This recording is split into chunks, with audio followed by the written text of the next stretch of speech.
Good morning, afternoon, or evening, depending on where you are, and welcome. I'm Yulia Georgia, Director and Senior Fellow of Frontier Europe Initiative with the Middle East Institute, and it is my pleasure to welcome you all to today's event on strategic challenges and opportunities for the United States in the Black Sea region, focusing on Romania, Georgia, and Ukraine. Middle East Institute's Frontier Europe initiative explores interactions between Middle East countries and their Frontier Europe neighbors, the parts of Eastern Europe, Central Asia, and the Caucasus, which form a frontier between Western Europe, Russia, and the Middle East.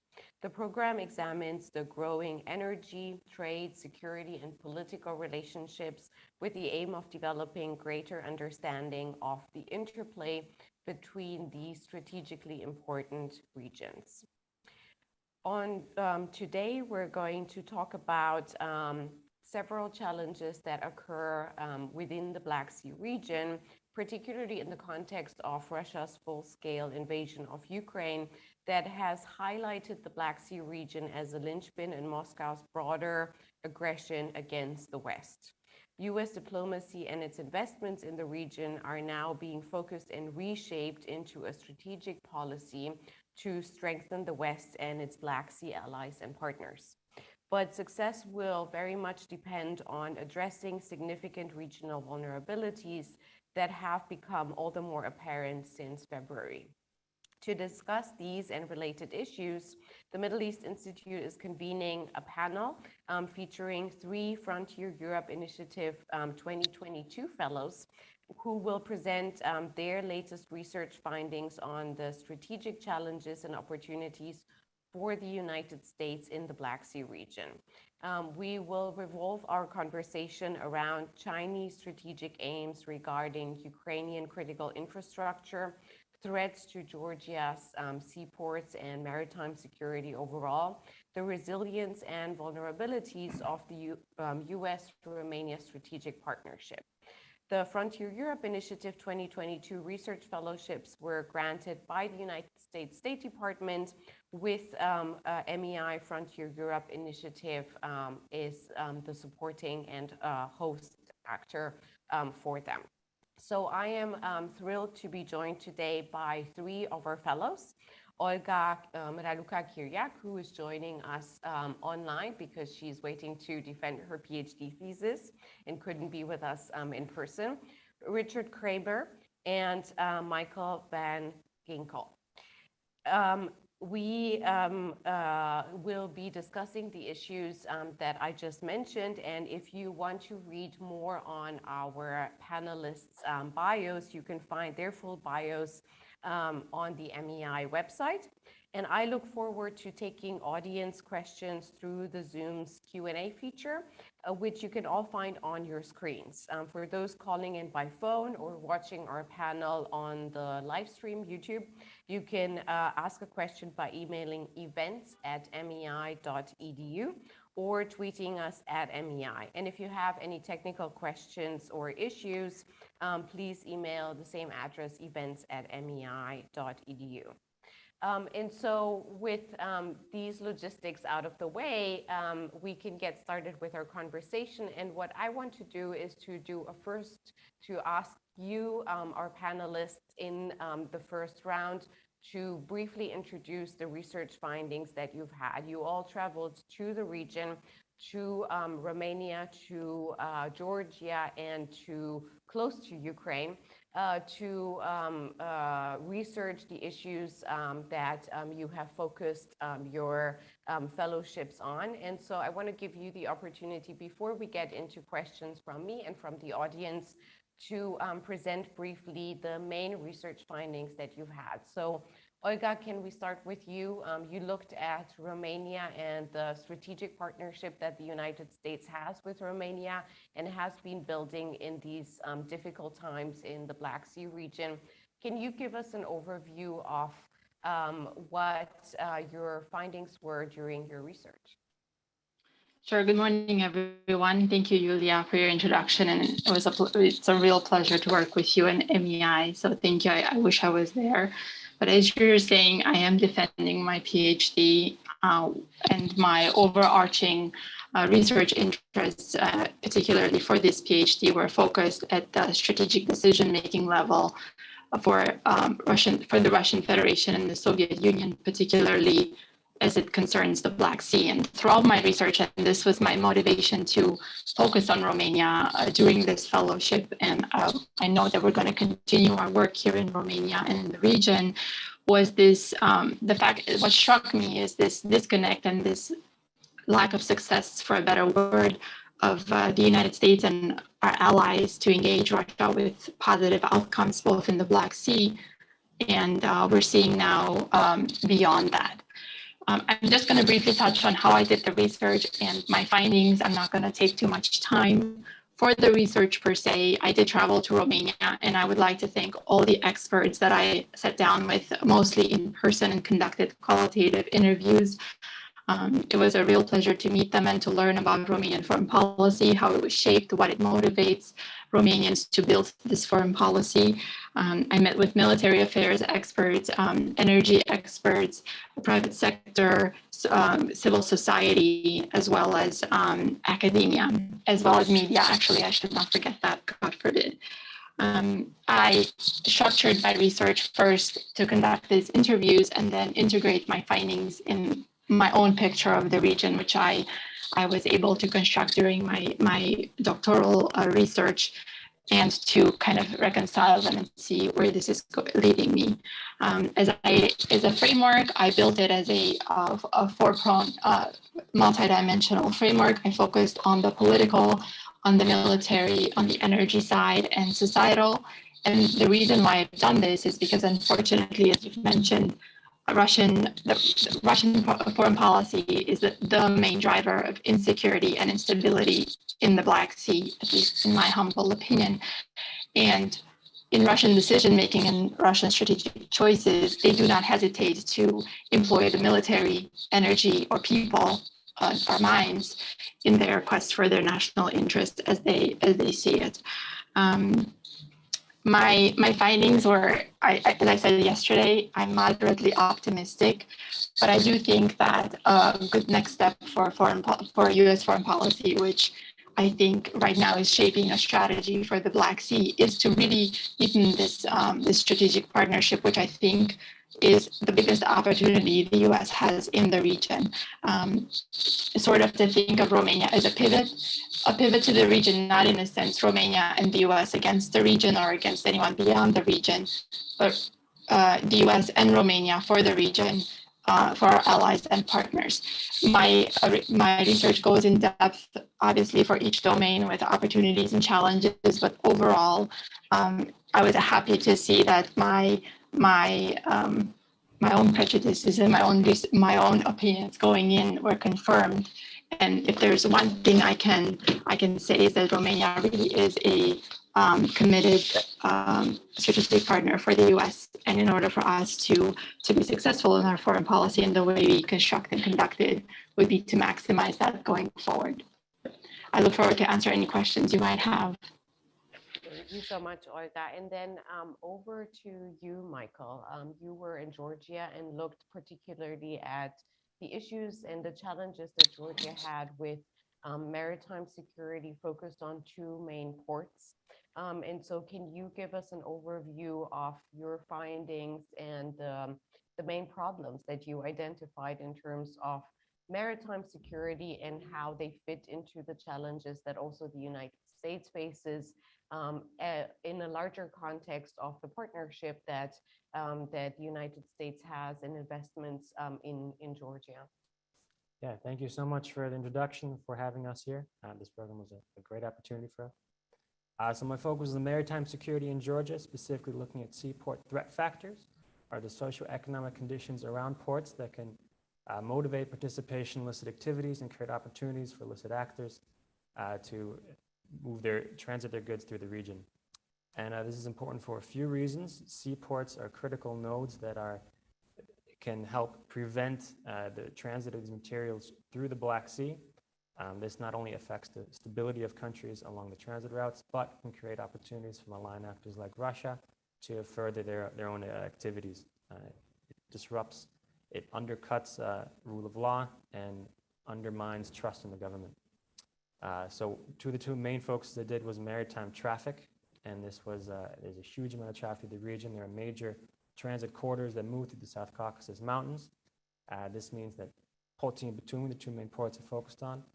Poti has 550,000 containers TEUs moving through the Black Sea region annually by 2021, and Batumi has 200,000.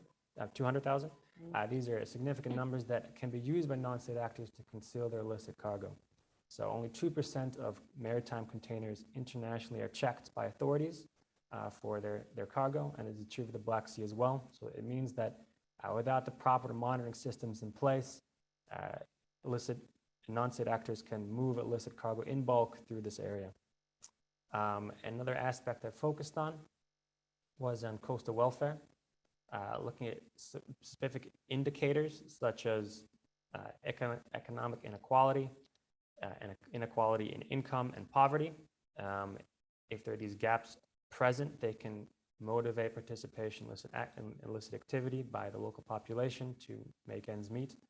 Java province, for instance, has one of the higher inequality rates in the country.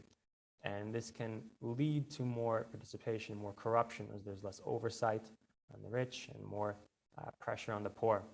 And this is something that's unique to the region, and it's created in part because there is such a boom in the economy within Ajara. So obviously this is a good thing for Georgia, but without consistent, holistic approach to maritime security in the region, gaps can exist that can be exploited by criminal enterprises. So overall, the focus was to look at not just the after effects of security threats in the region, but looking to address the underlying drivers. And overall, this can have a huge positive impact on the maritime architecture of the region. Thank you so much, Michael. I'll follow up, just like with Olga, with a bunch of questions that I already have. But before we do that, I want to turn, last but certainly not least, to Richard. You have focused your research on Chinese investments, and I guess strategic intentions of investments in Ukraine, obviously challenged by the situation of the 2022 invasion. And so looking before the invasion and into how Ukrainians are looking now at China, what are the main findings that you've had, and how can we understand Chinese challenges in Ukraine going into the next months?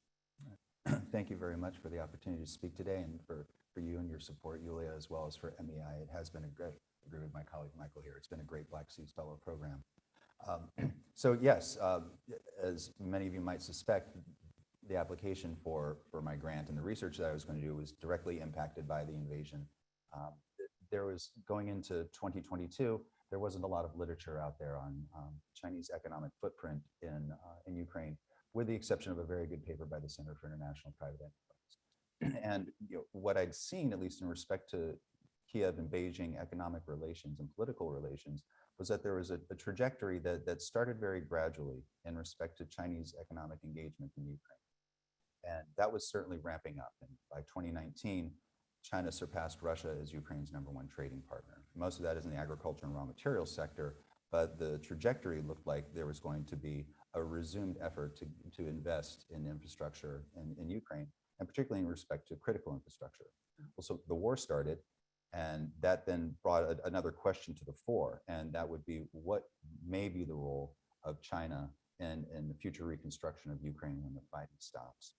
So yes, a lot of this had to do with perceptions amongst Ukrainian elites, and with that, I was able to interview 17 individuals. The majority of, 3/4 of them were Ukrainians. They were either current members of government, leaders in the private sector, journalists or analysts, as well as talking to some Czech colleagues about their experience in foreign direct investment screening mechanisms. Briefly, going back to 2010, when activity really started to ramp up, and there was a strategic partnership between Ukraine and China, as ambiguous as that may be, they did start to invest in various infrastructure projects. And what Ukrainians experienced initially was a disappointment. I think that there was an understanding that this is sort of a benign entity, they just want to do business. And then, as with many other countries, particularly those in Southeastern Europe and elsewhere, they began to find that there were a lot of strings attached to dealing with Beijing. So it was everything from shoddy workmanship on various roadways, the attempted takeover of Motor Sich, which is Ukraine's premier aviation and defense industry, and allegations that there was technology and IP theft by the Chinese. In addition to that, there were examples of political coercion, the worst one being in summer of 2019, when Beijing said that they were going to withhold Sinopharm vaccines that Ukraine needed unless the government was going to withdraw its signature from a statement of endorsement by 40 different states calling for the UN human rights chief to go to Xinjiang province. So with all of this, it began to leave a poor taste in Ukrainians' mouths, if you will. But on the trade end, they've been very much engaged and have been much to the benefit of the country. So this is sort of where we were. There was some anger about China not being more vocal and vociferous in support of Ukraine after the 2014 invasion. But at any rate, things were still moving forward. In some, looking at the future post-war, the majority of the folks that I spoke with felt that Chinese engagement will be likely. Across the board, everyone felt that in respect to critical infrastructure and the four areas on which I focused, which were energy, telecom, rail, and road, that there may be some spaces here and there, for example, the Chinese to be able to engage in a one-off project like dredging a waterway in Yuzhny or something like that. But otherwise, across the board, that the Chinese need to stay very much away from critical infrastructure, but recognizing that they are going to have a place. We're talking about $1.1 trillion possibly for Ukraine's full reconstruction. And that bill is not going to be footed by Western democracies in their full. So with that, I did focus a little bit on the Czech experience. They've been successful in maintaining a regime whereby malign foreign influence has been limited in the economic sector. And I'm happy to talk more about that in our question and answer session. Yeah, let me follow up straight with that. You're basically saying that in these early months of the second invasion, from if I understand you correctly, there is a change in terms of Ukrainian attitudes vis-a-vis China, with lessons learned from the years previously, and also with how Ukraine observes Chinese positions vis-a-vis this war particularly. So can you tell us a little bit more about that? And can you also tell us a little bit more in terms of what you're anticipating Chinese strategic interests will be once the conflict at least stalls, if not stops overall, and reconstruction is seriously put on the table and is starting? Where do you expect Chinese strategic interests to be in Ukraine in terms of domains? And how strong, I guess, do you expect it to be in terms of competition with the West and with other actors in the region? Okay. Well, starting with the current perceptions, indeed, the allure of working with the Chinese, whether it be for loans or infrastructure projects, has been diminished, less so in respect to trade. Right now, however, because of the war, and the majority of, actually all of the Ukrainians with whom I spoke, use the term pro-Russian neutrality to describe China's position right now. And it's no secret that Xi has not been taking calls from President Zelensky. There was recently in the Rada the formulation of or establishment rather, of a Friends of Taiwan caucus that was led by Alexander Marichenko, who is the head of the Foreign Affairs Committee there. And these are all signs that Ukraine is dissatisfied. And the Chinese are hearing them, they're getting them a little bit. They've complained, Beijing has, but there hasn't been anything retaliatory yet. And I think that's because in large part, Ukraine recognizes that they would like to still have some kind of economic and particularly trade relationship with China going into the future. But they're also very concerned about the prospect of the Chinese selling weapons and weapons-related technology to the Russians that could change the dynamics right now on the battlefield. And as far as China is concerned, and in speaking to the latter part of your question about geostrategic interests, I think that a lot of the likelihood that people felt about China being engaged one way or the other going into a reconstruction phase is that with in one, you have a Ukraine that's still going to be a land bridge. It's to European markets. And what we're hopeful of, and what I think we're seeing, is that there's likely to be, if you will, freer trade agreements between Ukraine and Schengen going forward. And that's going to be very much of interest to the Chinese. The Chinese have, while they haven't successfully invested in a lot of infrastructure, what they have built, for example, vegetable seed oil processing facilities in Mariupol and elsewhere, these are significant investments. And to the extent that they're going to go back and try to rebuild, I know that this vegetable facility owned by Kofco in Mariupol has been damaged. It remains a question. One would sort of assume, looking at Ukraine and looking at the economy and how it's integrating with Europe, that this would be a place that the Chinese want to go naturally. But they're going to have to deal with Moscow, which Beijing has made very clear so far that Moscow is the partner for them. Vladimir Putin certainly did with his no limits remarks.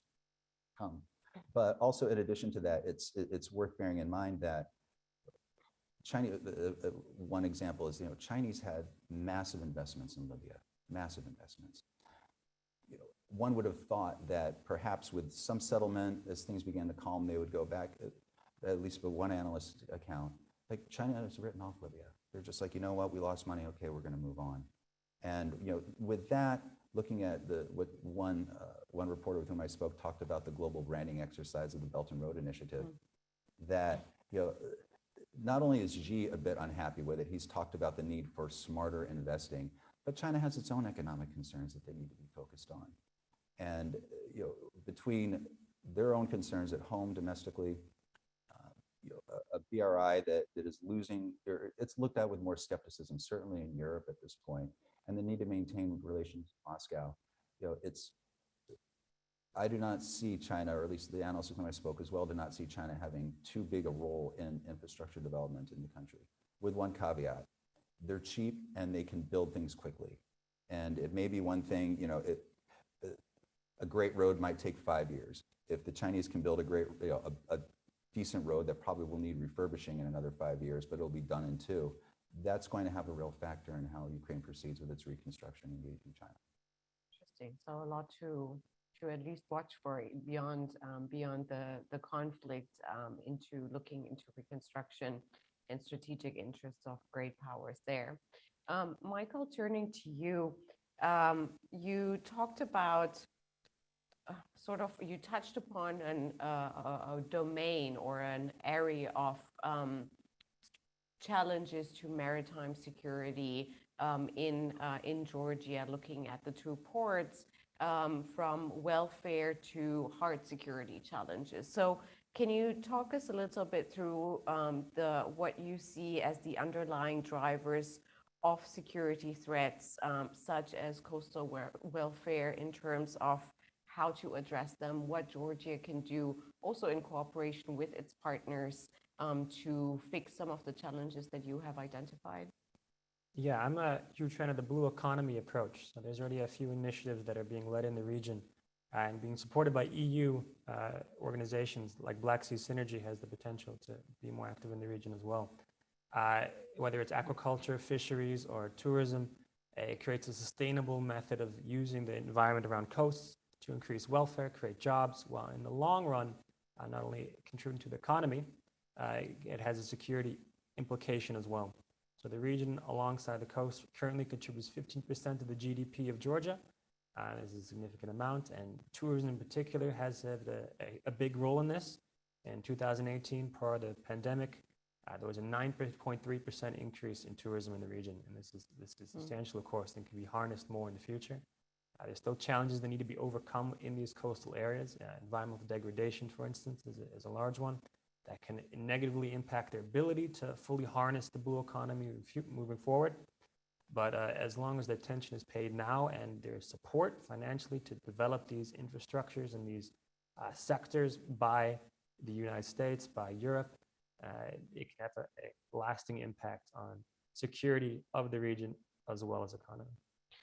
Let me ask you a couple of follow-up questions. Can you talk us a little bit through what Black Sea Synergy is for those of us who are not familiar with the concept, and how that can actually feed into investments, how investments through Black Sea Synergy on the ground from Western partners would look like if they would rather focus on, as you mentioned, tourism or other domains to build towards that blue economy.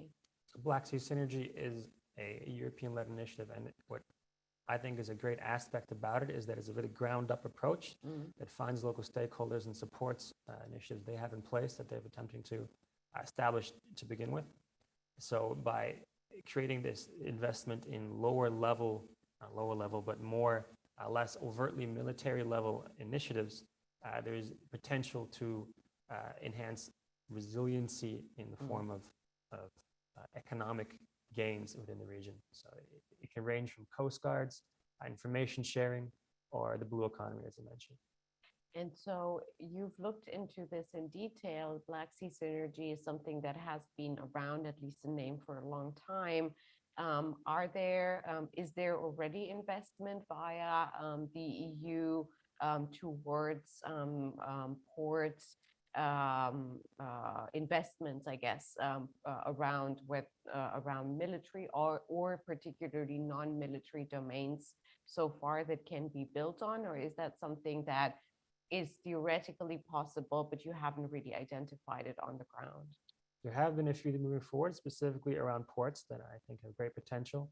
For instance, the Single Window Initiative is looking to create a platform where there's a single information sharing node that allows private and public sectors to look at security measures within ports. And as I mentioned, it's an issue that there's a lot of different components when it takes talking about security along a coastline. The police force, the border control and monitoring, Coast Guard, they all need to work together to create, make sure there's no gaps within security. Within ports in particular, there's also a huge private sector that's involved in port security. There are dry off-dock storage facilities, 14 of them, that are privately owned. And this means there can be gaps in regulation. But this particular initiative, which is backed by the EU as well, is looking to create this one node that can be used for information sharing. And there's also a component another add-on component, the port community system that'll also help digitize a lot of this information. And again, this is working to create a comprehensive, unified view of the port security. Thank you for that. And then last follow-up question, and then I'll turn to Olga, is you talked us through EU initiatives in the region, and we know that EU security for the Black Sea or beyond is particularly focused on that sort of comprehensive understanding with civilian and police and less of hard security, I guess, in American understanding. And then there's the United States, which is a strategic partner of Georgia and which has been present in Georgia and beyond in the region increasingly over the last years with strategic investments, military and also completely non-military, investing into critical infrastructure and building that to basically enhance resilience of its partners. So where is the United States on Georgia's coastline? Is it present in any way, or have you seen any sort of strategic intentions, at least in terms of, or an interest in terms of the Georgian coastline? There has been investments in ports as well, a few millions in Poti and Batumi. So there is a U.S. presence and a U.S. interest. I think the majority of their interactions have been through NATO. The NATO substantial package between Georgia and NATO has created opportunities for more presence of the U.S. when it comes to harder security measures. It's been pretty consistent, but of course there's the idea of you don't want to risk escalation if there is a more overt military presence by America. There is, of course, a push in some aspects in Georgia to see more American overt presence, especially given the lack of a Navy and very little Coast Guard that could stop a conventional warfighting scenario from occurring or offer substantial resistance. So there is a useful aspect, there is a demand in that regard for more of a commitment from allies that we see in the future. Thank you. Again, to our audience that is joining us virtually, please feel free to send us your questions via Zoom Q&A or through the live stream, and I'll include as many as possible into our conversation. Now, turning to you, Olga, thank you again for the initial overview, and I want to drill down a little bit into your understanding of how the strategic partnership between NATO and EU ally and partner Romania and the United States looks like, particularly from a Romanian perspective. You mentioned you talked to experts across the board, and you've identified obviously both strengths and weaknesses in terms of how this partnership can be further developed. So if we're looking at the biggest strength of Romania that Romania sort of represents for the United States in the region, in the bilateral relationship, but also in the context of Romania in NATO, where does that lie based on your research? What are the, from the areas that you looked at, where is Romania strongest in terms of resilience and has most advantages in the relationship to the United States and Western allies? I think you're muted, Olga.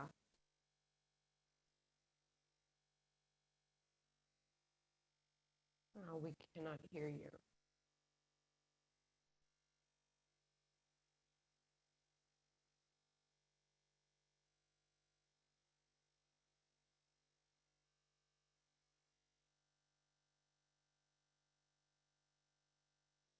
All right, we seem to have some technical problems.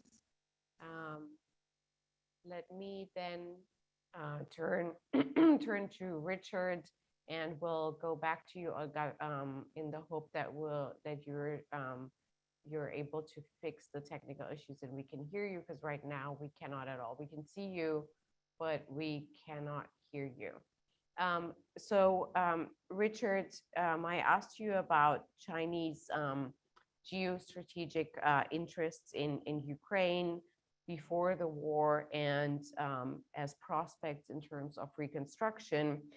And you mentioned that in addition to speaking with a range of Ukrainian interviewees, that part of your research also involved meeting with Czech authorities. You spent a lot of the time that you research Ukraine unable to go to the country specifically in the Czech Republic that has some great experiences in terms of preventing malign foreign investment. And we here in the West have been keen for Ukraine to focus on that more, particularly before the 2022 invasion.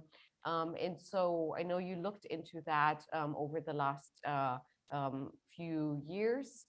Obviously, that has been paused due to the war, but Ukraine still, despite its heroism and the amazing things it does on the ground, has remained with a legacy from previous decades of not being great about screening foreign investments and about corruption as well. So there's certainly, and there will be building up pressure on Ukraine even during these really challenging times to focus more on that. So what are the lessons that that Ukraine can learn from the Czech Republic in terms of screening foreign direct investment, and where do you see Ukraine being right now on this process of towards more transparency? Okay. Thank you for that. I'll start with sort of where Ukraine is on this process. And it was a couple of years ago that the cabinet of ministers submitted to the Verkhovna Rada, the parliament in Kiev, a foreign direct investment screening law. And they'd clearly done their research. It was a well-written draft law submitted for parliamentary consideration in 2021, where it then, and I think in spring of that year, where it ended up languishing. And as of September of last year, it still had not come on the dock for any kind of real consideration within the Rada. And it's unclear whether it's been dropped or whether it's just been set aside, because obviously the impact of the war has directed everyone's attentions to presumably, more very pressing needs. But nonetheless, Ukrainians with whom I spoke talk about the need for critical infrastructure development now. You don't just simply wait until the reconstruction phase because there are so many that are in need. And so with that, I chose to focus on Czechia's experience. I'd like to thank my friends and colleagues at the European Values Center for Security Policy for helping me to arrange with meetings with people in the Ministry of Industry and Trade, the Ministry of Finance, and learn from their experience, which was started by an EU directive.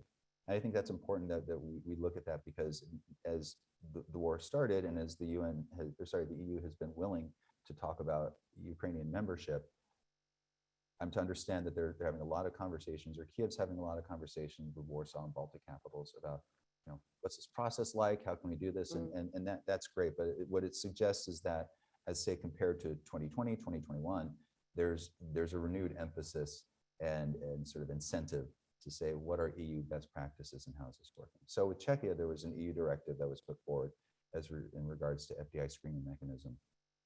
It's been very successful so far. So, very basically, foreign direct investor who would have what the law defines as effective control in Czechia need to go through an application process with the Ministry of Industry and Trade. And what we've seen so far is that, at least for the applications that have been submitted over the last 12 months, there were 2 that withdrew, and there's good grounds to speculate that a Chinese consortium was part of one and a Russian consortium was part of the other. Whereas you've been seeing Western democracies and their markets being able to better access Czechia's marketplace as a consequence. Some of the lessons learned that one, I think that the biggest takeaway was that they were pleasantly surprised in reaching out to the private sector and talking to them about their concerns. And when I say pleasantly surprised, it's because they found that they were expecting there was going to be a business sector that would be hesitant to talk about, of course, anything that might impede the flow of capital and in various investments in the country. But actually, no, they were concerned. Similarly to Ukrainian experience, numbers of those in the Czech business community have either dealt with China or have been watching how China works, and it's impacted how they understand working with Chinese companies, and not in a positive way. So that inclusivity was a big part of it. And as going forward, right now they're looking at the prospects of legislation against economic coercion, legislation against market distortions, which are also these frameworks are gradually emanating from the EU, being picked up by member states as they do. All that would suggest that it would be wise for the government in Kiev, both the executive and the legislature, to resume an understanding, and perhaps whether it's with their Czech colleagues or others, or counterparts rather, to consider this bill, and that it need to be brought forward again, particularly if there's going to be the kind of investment that they hope to get infrastructure in place sometime sooner before an actual cessation of hostilities. Thank you. Olga, do we have you back? Can we hear you? Yes. Hi, can you hear me now? Yes, Yay. perfectly, and much better than before. Technology. Yes. Going back to the question that I wanted to ask you earlier, looking at the strategic partnership and the benefits that Romania really represents strategically to the United States in the region as a NATO ally, as one of the staunchest NATO allies in the region, where do you see Romania's most important strong points, if you'd like, as benefits to the United States strategically right now across the domains that you looked at? So political, economic and energy, military and social. Where would you identify Romania's biggest strengths? And then we can talk about weaknesses. Sure. I was saying earlier that is a very complex question, and a very good question, because Romania, the biggest, in my opinion, based on my research and all my conversations and my knowledge of the region, Romania's biggest asset, and this goes not just for the United States, but I would bring it to NATO as well as the European Union and our European partners, is its location. Because if we look at the map, Romania, and my numbers are not exact because I'm not a geography major, but I know that it shares about 600 kilometers of border with Ukraine, almost 700 kilometers with Moldova, and 500 kilometers with Serbia. So if we think about it strategically, that's prime real estate, as we say in Los Angeles, for NATO and the European Union at the Black Sea. The Black Sea, which from an international law perspective is very regulated, and Romania has a privileged position due to the Montreal Convention. So if I were the United States, and Romania clearly has the willingness and the openness to do so, I would maximize on the Romanian, I almost said Russian, Romanian naval forces. Romania actually has a 10-year roadmap for defense cooperation with the United States, and I think they are moving along with this specific blueprint with actionable goals. Obviously, there's things to work on. For instance, the multifunctional corvette program has been stalling for a few years, but these are things that Romania internally needs to work on to speed things up. Nevertheless, its location should make Romania a priority as far as cooperating and taking advantage of, as Michael was talking about, Black Sea synergy, or maybe Three Seas initiative. Unfortunately, what I've seen from the European Union is almost absolutely, and here I mean the bigger economies in the European Union, almost no interest in pursuing anything specific in the Black Sea. It's doable. There's the trilateral format between Romania, Poland, and Turkey, for instance, which is very successful. There are bilateral projects that Romania has with different countries in the European Union, and this strategic partnership with the US. Nevertheless, going forward, considering everything that's happening and the way that the international system, I think, will look like once I think we lost you, Olga. We can. There we go. Now you're back.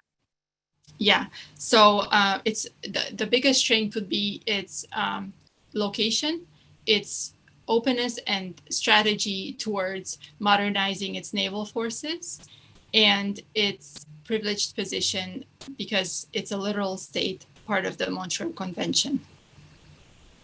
So I like the prime real estate way you phrased it. It makes a lot of sense. And then when you go into details, even more so. So looking at the role that Romania has adopted itself in the region, in this conflict, in this full-out invasion by Russia of Ukraine.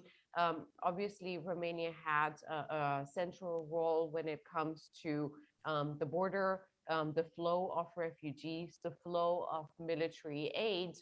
And so looking ahead into the months to come, what will, in your opinion, be Romania's role in the emerging regional security architecture throughout this conflict, and looking beyond the end of the conflict into the phase of reconstruction and basically a potential restructuring of the entire Black Sea region? Where does Romania find itself, in your opinion?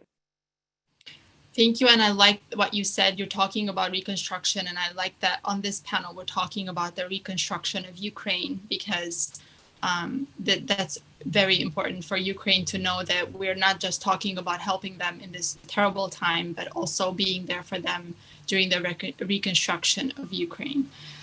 Now, if you ask me about Romania's role, Romania is a big country, but it's not big enough to dictate policy in Brussels, or, I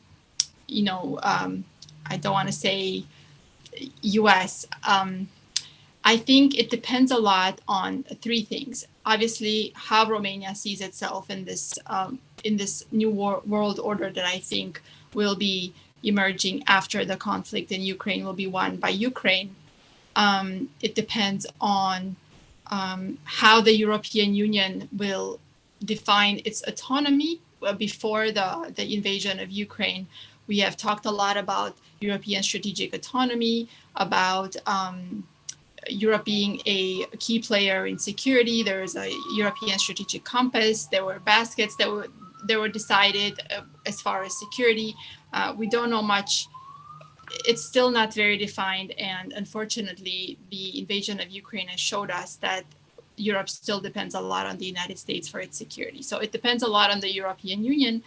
And finally, I think it will depend a lot on the outcomes in Ukraine, no matter what they will be, whether they're positive or negative for Ukraine or for Russia, because that will set a precedent, just like Crimea did. And we all know what happened when it didn't go well for Ukraine in Crimea. I'm speaking about international law. I'm speaking about the level of confidence that Russia will have or not have after the end of the conflict in Ukraine. And it will essentially be very important how we come out of this. I think here, I would close out by saying it's sort of the same narrative that you hear sometimes in Europe when people say, well, the United States, the narrative that NATO is a U.S. foreign policy tool, and that a lot of Eastern European countries joined because they had to. So I wanted to talk about that and say that Poland, Romania, Lithuania, Estonia, Latvia, they wanted to be part of NATO for a very good reason. And now that we have the gift of hindsight, we can think, what would things look like if we would have allowed Ukraine and Georgia to join the alliance? So going forward, I think in this new emerging order, regional strategies will be very important. Players like Romania will count a lot, and it will depend a lot on us and how we build our vision of the future, and not really focus too much on what Russia or what China are trying to do. I think we have to do a little bit of work in our own strategy design and understanding the other side and maximizing what we already have. And so before I turn to Michael and Richard for a couple of last questions, I want to ask you, again, taking advantage of having a great connection right now, Yes. I want to ask you also about the weaknesses. We know that the United States is now working on, maybe a little late, but better late than never, on a Black Sea strategy, a regional strategy in which Romania will play a central role because of how steadfast the relationship has been, because of the various strategic investments that we see from the United States into Romania, and that Romania has been seeking and following up with its own investments over not just the last few years, but actually decades, several military bases, investments into the energy sector, and in many other domains. And I know you looked across domains at the weaknesses too. So in trying to contribute and help the United States towards a cohesive and comprehensive strategy for the region, we have to also identify where the weaknesses lie. And so based on your research that you've conducted with this fellowship over the summer, what are from the perspective of strictly the United States and security, regional security overall, towards a strategy, where do, in your understanding and in your research findings, where do the weaknesses lie of Romania in one or more than one domain? Well, let me give you, I'm trying to be short in my answer. So militarily speaking, Romania is very well integrated with the United States. As you've mentioned, it was a staunch ally of the US. It participated in theaters in Afghanistan, Iraq. There's a high level of interoperability with the United States. There's very good work in the Black Sea on policing, on sharing intelligence, technology transfer. And a lot of the things on the military side that I would say are opportunity areas depend a lot on Romania. So that's not a lot that the US can do other than maybe, be the role model that the US wants to be. The bigger opportunities are on the energy side. I think that we can explore more business presence in Romania, medium companies, smaller companies, not just the big companies. And the one sector where I think the biggest weakness is, unfortunately, is the still society, I would call it the slight Russian influence on media maybe, or on the public discourse sometimes, and narratives that really have make no sense if you sit down and think about them. So what I would, the biggest answer to this would be more U.S. presence diplomatically, culturally, maybe more education programs with Romania, and just telling the U.S. story. I think we forgot to do that. Like, look at me, I'm an immigrant. My family came to the U.S. and now we have a wonderful life there. I wish we would do more of that, because I think we don't do that as much anymore. But that would be probably the biggest weakness that I identified. The proverbial Russian narratives that I recognize a mile ahead. And I know, looking at Ukraine, that they do as well. And they do a wonderful job at countering that and keeping historical truth alive. Thank you, Olga. And on this maybe not very optimistic note, but nevertheless relevant strategically as we're looking into the future of Black Sea security, turning to you, Michael, through your research, you have identified obviously and not surprisingly weaknesses when it comes to maritime security in Georgia, particularly focused on Abkhazia. And so focusing on that for a couple of minutes, can you talk us through what role Abkhazia plays when it comes to creating opportunities for illicit maritime activities in Georgia, how they affect Georgian maritime security overall, and as well regional security, and to what extent finally they are a challenge to neighboring countries and the United States as a partner and ally? Yeah, so Abkhazia is a protracted conflict. It has the fluid and dynamic power structures within these protracted conflicts creates an opportunity that's conducive to criminal activity. It allows for counter-governance structures to emerge that provide alternative services that aren't provided by the government. And this, of course, can be an issue when it creates an appeal for transit through this region where there are entities in place that can facilitate it. We see it not only as a transit area, but their protracted conflicts in general in the Black Sea region can both be an origin and destination state for some of these illicit materials. Arms, for instance, if there's a flare in conflict, there's an influx in illegal weapons. And if there's a lull, these weapons can then be exported for cheap prices, not only in the region, but to the Middle East as well. So there's this allure for it. And lastly, when we come to border control in these areas, they tend to be looser, especially during flares and conflict. In Nagorno-Karabakh 2020, we see almost no border control in the specific borderline along with Iran. And this can be used and exploited by non-state actors. So within Georgia specifically, Abkhazia has been linked in a few instances to seizures of narcotics around the Black Sea that have transited through the region. And it's difficult for Georgia, of course, to address. It's also difficult to look deeply into how much of a role it plays in the region when it comes to transit. It's a bit more opaque, and information sharing between Georgia and Abkhazia, or Abkhazia and the rest of the region, is almost non-existent. So it's a very limiting factor. Of course, it needs to be taken in the long run that without the stability here, it can impact membership status. It can make a huge impact on the ability for more of a Western presence when these protracted conflicts of Abkhazia, South Ossetia can be then used by Russia to sort of use as a reason to further involve themselves in Georgia. This is again an escalation issue with as far as the United States involvement. But it needs to be said that although Abkhazia, I think, plays a role, and it's a major one that needs to be addressed if we're trying to stop illicit trade in the Black Sea region, there remains clear connection between Putin and Batumi and seizures of illicit material. So even though Abkhazia is a major issue area, looking at a holistic approach, looking at the underlying drivers of insecurity along Georgia's coast, not just Abkhazia, but all these southern regions, is an important aspect when we think of maritime security in Georgia. Thank you, Michael. And last question to you, Richard, before unfortunately we have to wrap up.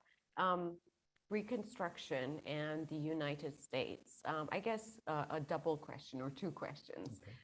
First of all, we are obviously anticipating that Reconstruction, you mentioned that too, will be expensive. And so what would you argue are the main elements that we should put forth to the United States public when it comes to why would we taxpayers here invest into reconstruction in Ukraine? What advantages geostrategically does that bring to the United States? And then secondarily, on U.S. leadership on reconstruction, what are the domains, both governmental and business-wise, that should be considered as priorities towards investments into reconstruction in Ukraine? Okay. Well, as to the first question, Ukraine's war, the second Russo-Ukrainian war, as was indicated, Olga was talking about a reshaping of the world order. It's certainly going to impact that. We have an opportunity right now to be able to demonstrate our commitment to democratic allies around the world. In my own personal opinion, I think that after the precipitous withdrawal from Afghanistan in August of 2021, that there were, many felt from my friends in Georgia to Poland and elsewhere, certainly in Afghanistan, there were questions about the United States' commitment to its allies and how far it's going to go. And so, in that respect, it's about quote unquote doing the right thing, but it needs to be more than that. We're talking about geostrategic interests, and certainly a democratic and prosperous Ukraine is going to send shockwaves through Russian populations in Central Asia. Seeing that yes, this can be done. We're not talking about Poland, we're not talking about Czechia, which had different trajectories. They weren't former states. The Baltic states are unique in many respects. So, we're talking about one of the largest countries and one of the largest economies in the world. Showing how democracy and free markets can work for them, I believe, will have a very positive ripple effect throughout the region. But also, there's often people have spoken about, from a more geographic perspective, have spoken about Black Sea being sort of Russia's lake. And that is not going to be in our long-term security interests, particularly as there continue to be new natural gas deposits found, whether it's in Georgia, whether offshore Romania or offshore Turkey. We've learned so much about our own vulnerabilities in respect to supply chains and food security that to sort of designate or forego having a very active presence in this significant part of Europe, in my estimate, would be extremely short-sighted for our longer-term strategic goals of ensuring our interests and our influence throughout the region. Turning to the question as to sort of what's to be done now. Quickly, Ukrainians with whom I spoke said, one, that there needs to be clarity that's going to come from the United States government as to what are the red lines in working with authoritarian or semi-authoritarian states. They need to emphasize to the Ukrainian, both public and private sector, that there's going to be a lot of oversight, and there are going to be mechanisms supporting it from the U.S. Congress, from the EU, and elsewhere, and that the former, more commonly known corrupt practices need to go by the wayside. And then, and simply having recognized that China needs to set up Ukraine's critical infrastructure, the United States should be pushing for the FDI screening mechanism there, while at home trying to fill the gap by providing the kind of financial guarantees, whether it's through the Development Finance Corporation or otherwise, to give Western investors the confidence that even in this risky environment, they and those from Southeast Asia, Pacific Rim, or elsewhere can have support and some kind of guarantee for what will be a risky capital endeavor. Thank you so much, Richard. And thank you to all our three panelists for presenting their research. Please continue to follow us with Frontier Europe Initiative to watch out for their publications and their work as we are supporting that work and them particularly. Thank you to our audience for tuning in and for your questions. Don't leave yet. We will resume in about 1 minute with a second panel with our other two fellows focusing on wars and revolutions and the impacts they have in Georgia and in Ukraine. So please stay tuned and we'll be back in a minute. Thank you and for those of you leaving us until next time, we look forward to you joining and contributing to our program.